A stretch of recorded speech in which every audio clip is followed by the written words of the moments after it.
सभी दूर दराज से आए हुए ग्रामीणों, खेल प्रेमियों, आप सभी को जोहार, जय धर्म, बाबा कार्तिक उरांव को फूल जोहार। आज हॉकी के मैदान में चूंकि हम लोग हैं और जहां तक मैं अगर अपनी बात करूं तो आज मैंने जिंदगी में पहली बार ग्रामीण क्षेत्रों में हॉकी के खेल को मैंने देखा है। क्योंकि आप इसको ऐसा ना ले कि हम लोग ऐसे आपको मन बढ़ाने के लिए कह रहे हैं, क्योंकि आपको मालूम है हम लोग धनबाद बोकारो जाते हैं, वहां हॉकी नहीं खेला जाता है। हॉकी का मान सम्मान अभिमान अगर कहीं है तो नो डाउट दक्षिणी छोटा नागपुर, चाहे सिमडेगा रहे, खूंटी रहे, लोहरदगा रहे, गुमला रहे, विशेषकर इन 4-5 जिलों में हॉकी का आज मान सम्मान यहाँ के खिलाड़ियों ने बचा कर रखा है। इसके लिए आप सभी बधाई के पात्र हैं। धनबाद बोकारो में हम लोग क्रिकेट खेलते हैं, फुटबॉल खेलते हैं, लेकिन हॉकी को हम लोग नहीं खेलते हैं। इसीलिए मैंने कहा कि जिंदगी पहली बार हमने ग्राउंड में कोई बेहतरीन खेल हॉकी का देखा। बाकी हम लोग टेलीविजन में देखते हैं जब वर्ल्ड कप होता है या ओलंपिक होता है। तो निसंदेह सबसे पहले मैं तमाम खिलाड़ियों को शुभकामना देना चाहूंगा। जो लोग जीत गए उन्हें बधाई दूंगा और जो हार गए उन्हें अगले मैच के लिए मैं बधाई दूंगा कि वो अगले मैच की तैयारी करें। और एक बात मैं स्पष्ट कहना चाहूंगा कि आज अगर हमारी राज्य की सरकार जिस प्रकार से हमारे राज्य में प्रतिभाशाली खिलाड़ी हैं और उन्हें अगर सरकार एक अवसर दे, मंच दे और प्रोत्साहित करे तो निसंदेह खिलाड़ियों की बौछार एक लंबी कतार बन के हमारे सामने तैयार हो जाएगी। इतनी प्रतिभा है हमारे राज्य में। और इस बार के विधानसभा का सत्र भी आपने देखा होगा जो करीब 1 महीना चला था, जिस दिन खेल कूद पर बहस होना था, खेल कूद का खेल विभाग का बजट में चर्चा होना था, मैंने एकमात्र विधायक मैंने इस बात को उठाया था कि जिस प्रकार अगर कोई अंतर्राष्ट्रीय खिलाड़ी होता है, जैसे अभी आप सिराज को जान रहे हैं, वो भारतीय टीम में फास्ट बॉलर हैं, लेकिन उसके साथ साथ वो डीएसपी भी है। तो मैंने वही बात उठाया था कि अगर हमारे राज्य में जिस प्रकार से अंतर्राष्ट्रीय स्तर पर कोई खिलाड़ी अच्छा खेलता है तो कोई सरकार उसे डीएसपी बनाती है, उसे कैप्टन, ग्रुप कैप्टन बनाती है। महेंद्र सिंह धोनी को भी आर्मी में पोस्ट दिया गया है, सचिन तेंदुलकर को वायु सेना में पोस्ट दिया गया है और बाकी राज्य स्तरीय खिलाड़ियों को भी कम से कम वे लोग इंस्पेक्टर से जरूर बनाते हैं, लेकिन हम उन्हें चपरासी और हवलदार तक नहीं बना पाते हैं। तो हम कैसे खेल को मोटिवेट कर पाएंगे? इसलिए मैंने सरकार से ये मांग किया है कि हमारे राज्य में भी अगर ऐसे प्रतिभाएं हैं जो खेल कूद के माध्यम से अपना वर्चस्व, अपना परचम लहरा रहे हैं, तो कम से कम उन्हें आप सब इंस्पेक्टर की नौकरियों में, सब इंस्पेक्टर का कोर्स तक उन्हें कम से कम सम्मान दें, तभी इन्हें खेलने में भी मन लगेगा। और बिल्कुल बहुत सारे लोग कहते हैं कि चाहे क्रिकेट का खेल हो, फुटबॉल का खेल हो या हॉकी का खेल हो, 90% लोग कहते हैं, मैं नहीं कहता ऐसा, लोग कहते हैं कि 90% लोग मनोरंजन के लिए खेलते हैं और 10% लोग अपना कैरियर बनाने के लिए खेलते हैं। लेकिन मैं एक बात जरूर कहूंगा कि भले वो 90% अगर मनोरंजन के लिए भी खेल रहे हैं तो उसमें भी उनका कैरियर है। क्योंकि आज से 30-40 साल पहले हमारे धनबाद बोकारो के एरिया में एक कहावत कही जाती थी जो हमारी भाषा में और हमारी और आपकी भाषा लगभग मिलती जुलती है, तो हिन बनकर हम इन मन के भाषा मिला जुला है, तो अगर में ज्यादा विशेष फर्क ना है। तो हमारी भाषा में गांव देहात में कहावत कही जाती थी कि गाँवे किधर दूरे चीजें टका कमाए भा, एगो टड़िया दौड़ के ना तो मटिया कोड़ के। तो टड़िया में दौड़ने का मतलब है आप हॉकी के खिलाड़ी, आप फुटबॉल के खिलाड़ी, आप क्रिकेट के खिलाड़ी, तो टड़िया में दौड़ रहे हैं ना, तो दौड़ रहे इसका मतलब आप झारखंड पुलिस की तैयारी यहीं से कर लिए, आप दौड़ रहे हैं इसका मतलब इंडियन आर्मी की तैयारी आप यहीं से कर लिए, आप दौड़ रहे हैं इसका मतलब आईटीबीपी की तैयारी कर लिए, बीएसएफ की तैयारी कर लिए, सीआईएसएफ की तैयारी कर लिए, सीआरपीएफ की तैयारी कर लिए, इंडियन रिजर्व बटालियन की तैयारी कर लिए कि नहीं? इसलिए हमारे गाँव में कहा जाता था कि टड़िया दौड़ के न तो मटिया कोड़। तो इसलिए ऐसा नहीं है, आप अगर उस खेल को मन लगाकर खेलेंगे तो निसंदेह आपको सफलता मिलेगी। और क्योंकि जब हॉकी की बात आती है, आज आप महेंद्र सिंह धोनी को जानते हैं, आज उनका परचम है पूरे विश्व में, इसलिए क्योंकि क्रिकेट एक लोकप्रिय खेल है, क्रिकेट एक पूंजी का खेल है, लेकिन आप जयपाल सिंह मुंडा को भूल जाते हैं। अगर दोनों को सामने लगे खड़ा कर दे, दोनों खेलों को, दोनों के कैरियर को, तो हो सके मैं भी धोनी का फैन हूं, क्योंकि मैं भी क्रिकेट के दौर में पैदा हुआ नौजवान हूं। लेकिन दोनों खेल को उनके टाइम को अगर लाके खड़ा कर दे तो जयपाल सिंह मुंडा बहुत कोसों दूर रहेंगे।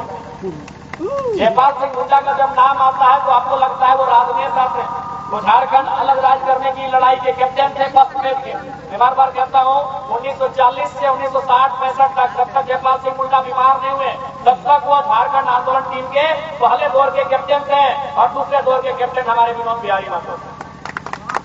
तो आप जयपाल सिंह मुंडा को याद करते हैं एक राजनेता के रूप में, संसद में आदिवासी की आवाज बुलंद करने के रूप में, झारखंड अलग राज्य की लड़ाई लड़ने के रूप में आप जयपाल सिंह मुंडा को याद करते हैं। लेकिन आप भूल जाते हैं कि हिंदुस्तान को सबसे पहला गोल्ड मेडल जयपाल सिंह मुंडा ने दिलाया। आप भूल जाते हैं इस बात को। हिंदुस्तान की टीम को सबसे पहला, उस समय वर्ल्ड कप नहीं होता था, अभी हम लोग वर्ल्ड कप जानते हैं, अभी T20 वर्ल्ड कप जानते हैं, उस समय ओलंपिक होता था। और दुनिया में जितना खेल जो कम समय में, क्रिकेट को छोड़कर, क्रिकेट 5 दिन 6 दिन का होता था ना, अभी तो वनडे और T20 आया है, उस समय 5 दिन 6 दिन 7 दिन तक खेल होता था। यानी क्रिकेट को छोड़कर दुनिया में जितना खेल होता था उन सबको एक साथ खेला जाता था। जो 4 साल का होता है उसको ओलंपिक कहते हैं। फर्स्ट प्राइज जीतने वाला को गोल्ड मेडल, सेकंड जीतने वाला को सिल्वर मेडल और तीसरा जीतने वाला को ब्रॉन्ज मेडल। हमारी भाषा में सोना, सोना के बाद चांदी और उसके बाद कांसा। यानी जयपाल सिंह मुंडा ने 1928 में, यानी आज से 97 साल पहले 1928 में पहली बार हिंदुस्तान की टीम को ओलंपिक में हॉकी के खेल में गोल्ड दिलाया है। इसीलिए मैंने कहा धोनी का भले क्रेज होगा, लेकिन अगर जयपाल सिंह साहब को लाके खड़ा कर देंगे वो कोसों दूर खड़े पाएंगे। क्योंकि हमने जयपाल सिंह और हॉकी को इसलिए भुला दिया कि उसमें सरकार का सपोर्ट नहीं। आज सब चीज है बिजनेस के अनुसार है। आपका पर्व त्योहार भी अब बिजनेस के अनुसार हो गया, आपका आस्था भी अब बिजनेस के अनुसार हो गया, आपका खान पान पहनावा भी बिजनेस के अनुसार हो गया और क्रिकेट बिजनेस में ढल गया है। इसीलिए हमने जयपाल सिंह मुंडा को एक खिलाड़ी के रूप में बोला, हमने आंदोलनकारी के रूप में याद रखा, हमने उन्हें एक नेता के राजनेता के रूप में याद रखा। इसलिए याद रखिएगा हम उस मिट्टी के हैं जहां जयपाल सिंह मुंडा जैसे धुरंधर हॉकी के खिलाड़ी आए और उन्होंने हिंदुस्तान को सबसे पहला गोल्ड मेडल दिलाने का काम किया है। तो आज जो काम कभी जयपाल सिंह मुंडा ने किया था, हमें पूर्ण आशा है आज जो हमारे भाई मैदान में खेल रहे थे वो निश्चय ही उन्हें अगर समर्थन मिले, उन्हें अगर सपोर्ट मिले, वो भी उसी तरह के जाकर अंतर्राष्ट्रीय स्तर पर अपने हॉकी खेल से परचम लहराने का काम करेंगे, ये मुझे पूर्ण विश्वास है। इसलिए आप सभी को शुभकामनाएं।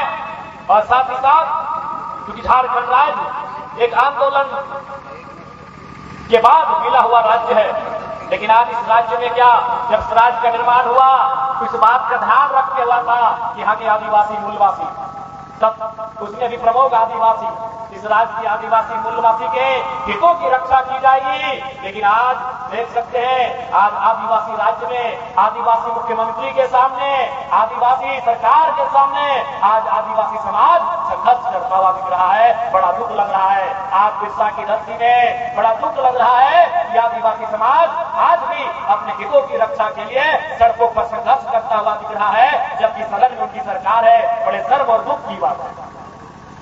चाहे सिर्फ टोली का मामला है, चाहे पेड़ों का मामला रहे, चाहे नगरी रिम्स 2 का मामला रहे, आप पूरे राज्य में अपनी आंखों को उठाकर देखिए, आज हर एक विषयों को झांक कर देखिए कि आज इस राज्य में यहाँ के आदिवासियों के साथ, यहाँ के मूलवासियों के साथ किस प्रकार की घटनाएं घट रही है।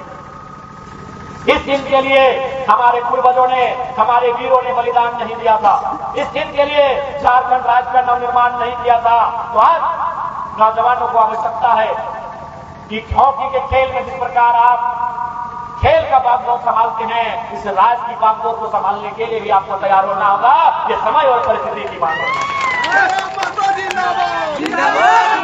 आज कितनी तकलीफों के बाद, कितने संघर्षों के बाद, कितनी कुर्बानियों के बाद झारखंड राज्य मिला, लेकिन आपसे छुपा नहीं है आज हमारे यहाँ के नौजवान प्रदेशों में जा रहे हैं, आज हमारे यहाँ के नौजवान विदेशों में जा रहे हैं। अरे नौजवान को छोड़िए, आप पुरुष मर्द वर्ग की तो छोड़िए, अब हमारी माएं हमारी बहनें भी दिल्ली बंबई में जाके दाई का काम कर रही हैं। और आंकड़े कहते हैं सबसे ज्यादा दक्षिणी छोटा नागपुर का हिस्सा, सबसे ज्यादा, चाहे वो जिंदेगा रहे, गुमला रहे, लोहरदगा रहे, इन 4-5 जिलों में सबसे ज्यादा हमारी बहनें आज पलायन कर गई हैं। और वो जाकर डॉक्टर वकील का नहीं, दाई या एक नौकरानी का काम जाके कर रही हैं। ये कितना चिंताजनक और कितना दुर्भाग्य की बात है इस राज्य की। इसलिए मैं आज गुमला की पावन धरती से मैं राज्य की सरकार को भी एक संदेश देना चाहूंगा कि आज केवल अखबारों में और आपके बयानों में अबुआ दिसम अबुआ राज नहीं, धरातल पर दिखना चाहिए अबुआ दिसम अबुआ राज का आधार क्या होना चाहिए। आज कल कोई सत्ता पक्ष सरकार का कोई नेता मंत्री आके आपको कहेगा कि अबुआ दिसम अबुआ राज है, तो उनसे पूछिएगा कि जब 64 डीएसपी को प्रमोशन दिया गया तो 40 लोग बिहार से कैसे आ गए। सही बात है। ये काम का अबुआ दिसम, ये कौन सा अबुआ राज? न मैंने बार बार कहा कि लोग मेरे बयानों को आपके सामने रख के कहेंगे कि हम पानी बिक्री की बात करते हैं, बिल्कुल नहीं, हम झारखंड के हितों की बात करते हैं। 64 में अगर 10 डीएसपी यूपी बिहार बंगाल के होते हमें कोई आपत्ति नहीं, 50 हमारे झारखंड के होने चाहिए थे, तो क्यों न हम अपनी आवाज उठाएं, क्यों न हम प्रतिकार करें, क्यों न हम विरोध करें। हमने इसलिए झारखंड राज्य नहीं बनाया था। 64 में 40 आप लेंगे, हम इसलिए झारखंड राज्य नहीं बनाया था। इसलिए कोई बाहरी बिक्री की लड़ाई नहीं है, ये झारखंड के हितों की रक्षा के लिए लड़ाई है। मैंने चुनौती भी दिया, ये जिनको लगता है हम बाहरी बिक्री करते हैं, अभी बिहार में चुनाव होने वाला है। हमने झारखंड में बिहार की 3 पार्टियों, लालू यादव जी की राजद, नीतीश कुमार जी की जदयू और चिराग पासवान जी की लोजपा, हमने बिहार की 3 पार्टियों को झारखंड में विधायक दिया है, मंत्री दिया है। अरे विधायक मंत्री तो दूर की बात है, एमएमओ राज्यों के वो सीट बिहार में दिखला दीजिए। सही बात है। सीट जीतना तो दूर की बात है, विधायक बनना तो दूर की बात है। इंडिया गठबंधन जेएमएम को वो सीट शेयर तो दे रहे, वो सीट शेयर जीतने की बात नहीं कर रहे, शेयर दे रहे। एगो 243 में गठबंधन में एगो सीट जेएमएम को दे दे, एनडीए गठबंधन 243 में एगो सीट आजसू को दे दे। बताइए, ये बाहरी बिक्री की लड़ाई नहीं है, ये हमारे हितों की लड़ाई है कि हमने आपको विधायक दिया, बिहार की पार्टियों को झारखंड में विधायक दिया, मंत्री दिया, मान दिया, सम्मान दिया, और आपने हमें क्या दिया? यही तो पूछता है, यही तो पूछ रहे हैं। इसलिए नौजवानों, हमारी लड़ाई, हमारा आवाज कोई गलत नहीं है, ये झारखंड के हितों की बात है। आज झारखंड का मतलब क्या? जल, जमीन और जंगल। आज आप जाके देख लें, आपके जमीनों में क्या नहीं है। कहीं कोयला का खदान है, कहीं बॉक्साइट है, कहीं आयरन है, तरह तरह के खनिज तत्व हैं, लेकिन आप क्या कर रहे हैं? वहां मजदूरी करने का काम कर रहे हैं। आज पेशा कानून की बात आ रही है। आज 1996 में तैयार हुआ पेशा कानून, आज तक झारखंड से अछूता रहा। इसका कारण यही है कि पेशा का मतलब कोयला, बालू, पत्थर में यहाँ के आदिवासी मूलवासियों का राज होगा। और ये क्यों चाहेंगे? ये क्यों चाहेंगे? भले मुखोटा माननीय मुख्यमंत्री हेमंत सोरेन जी का है, लेकिन आपको भी मालूम है, आप अगर उनसे मिलने, हम चूंकि हम लोगों को गुमराह कर रहे हैं, तो कहीं चले जाइए, आप रांची चले जाइए, आप वहां एचईसी का हाल जानिए। एचईसी यानी ऐसे ऐसे सैकड़ों खेल के मैदान, ज्यादा ये जो खेल का मैदान आप देख रहे हैं, बाबा कार्तिक उराव महाविद्यालय हॉकी मैदान, ऐसे ऐसे हजारों खेल के मैदान एचईसी में हैं। वो जमीन में गिर गई झारखंडियों की। आज भी वे लोग संघर्ष कर रहे हैं, आज भी वे लोग न्याय मांग रहे हैं, आज भी वे लोग अपना हक मांग रहे हैं। इसलिए आज हमारी लड़ाई, हमारे विषय, आप हमसे असहमत हो सकते हैं, आप हमारी आलोचना कर सकते हैं, आप हमारा विरोध कर सकते हैं, लेकिन हमारी जुबान से निकली हुई एक एक वचन का भी आप विरोध नहीं कर पाएंगे। कि आज झारखंड की जरूरत है। हो सकता है इसी भीड़ में आप विधायक जी के लोग होंगे, इसी भीड़ में आप सांसद जी के लोग होंगे, हो सकता है आप हमारा विरोध कर सकते हैं, कोई आपत्ति नहीं, लेकिन मैं तो कह रहा हूं, आप में है हिम्मत तो उसका विरोध करके दिखाएं। संभव नहीं है। आज मेरी कई भी एक बात झारखंड के मुद्दों की बात है। आज अगर ये लोग नहीं चेतते हैं, ये सत्ता, ये सरकारें अगर आज नहीं चेतती हैं, तो जो हाल आज रांची का है, राजधानी चले जाइए, वह जमीनें किन की थी आदिवासियों की, आज वहां प्रदेशों से आए हुए लोगों का एक बहुत बड़ा साम्राज्य खड़ा हो चुका है। आदिवासी लोग आज मक्खा खा चुके हैं, आज मक्खा खा चुके हैं। तो जो हाल रांची में हुआ, जो हाल जमशेदपुर में हुआ, जो हाल बोकारो में हुआ, जो हाल धनबाद में हुआ, धनबाद में 1 दर्जन आदिवासी गांव हुआ करते थे, जिनमें विशेषकर चूंकि जैसे आपके यहाँ उराव समुदाय है, उधर संथाल समुदाय की आबादी है। 1 दर्जन के आसपास धनबाद प्रॉपर टाउन में आदिवासी गांव थे। आज आप सर्वे करके आइएगा, हर गांव के आदिवासी संघर्ष कर रहे हैं, उनका जमीन, उनका गांव सब धीरे धीरे लुट गया। आज इसीलिए सीएलटी का कानून बना था, इसीलिए एसपीटी का कानून बना था, इसीलिए विल्किंसन का कानून बना था।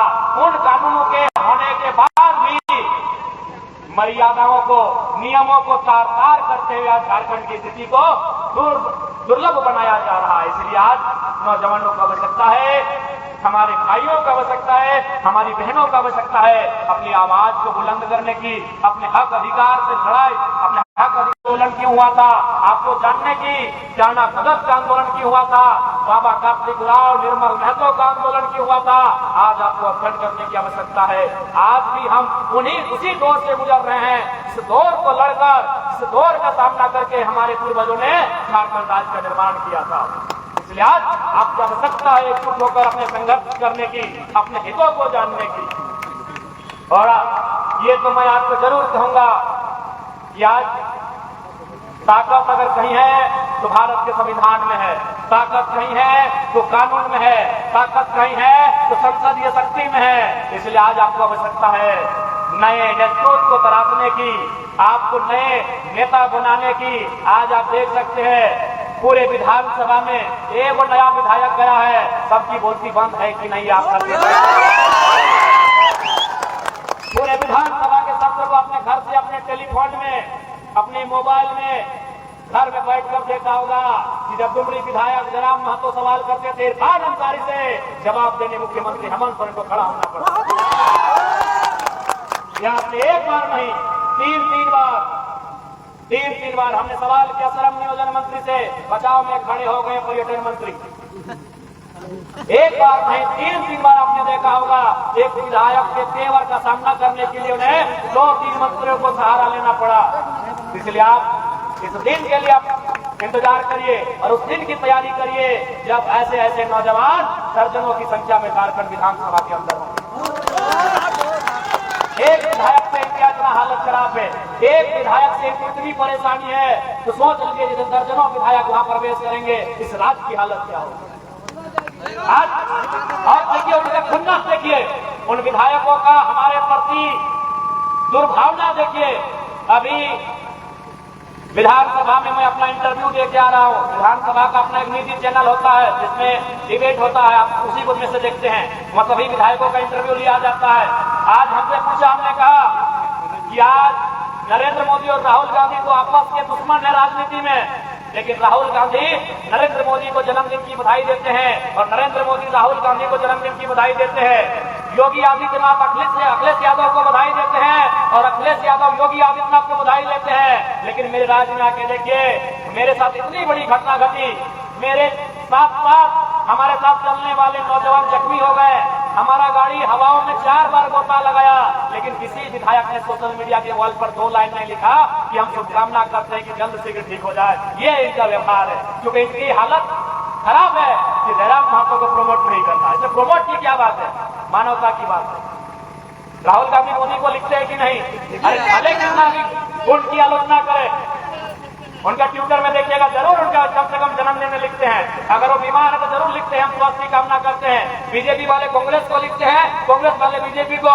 लेकिन इस राज्य में एक विधायक का हिम्मत नहीं हुआ इस नौजवान विधायक के बारे लिख दे, इसका पूरा गाड़ी क्षतिग्रस्त हो गया है, इसके 1 दर्जन से ज्यादा साथी गार्ड सहित घायल हो गए हैं, लहूलुहान हो गए हैं, सर फट गया है, हाथ टूट गया है, पांव टूट गया है, लेकिन किसी विधायक ने एक बार में पोस्ट नहीं किया। ये बता रहा है कि जयराम महतो किस इरादे के साथ ये आपको समझने की देरी नहीं लगेगी। किसी ने नहीं लिखा, एक दिन नहीं, हमारे साथ कई घटनाएं घटी। चाहे 1 बजे रात को जब मर्डर हो गया, आपको बड़ा बाबू पुलिस से पहले जयराम महतो को वहां चला जाना, वहां भी किसी ने नहीं लिखा। यहां तक कि हमारी मां को लेकर एक विधायक ने अपशब्द कहा, लेकिन कोई विधायक हमारे सामने आके खड़ा नहीं हुआ कि हम इसका भर्त्सना करते हैं, हम इसकी निंदा करते हैं। अगर कोई दूसरा विधायक दूसरे दल का होता, उनके पार्टी का होता, तो पक्ष विपक्ष वाले भी जरूर लिखते कि अगर आप इलाज कर रहे हैं, हम इलाज ठीक हो जाए कामना करते हैं, लेकिन हमारे लिए दो शब्द नहीं मिले। क्यों? उसको हमसे नहीं, हम जिस तरीके से पॉलिटिक्स में आए हैं उस तरीके से तकलीफ है,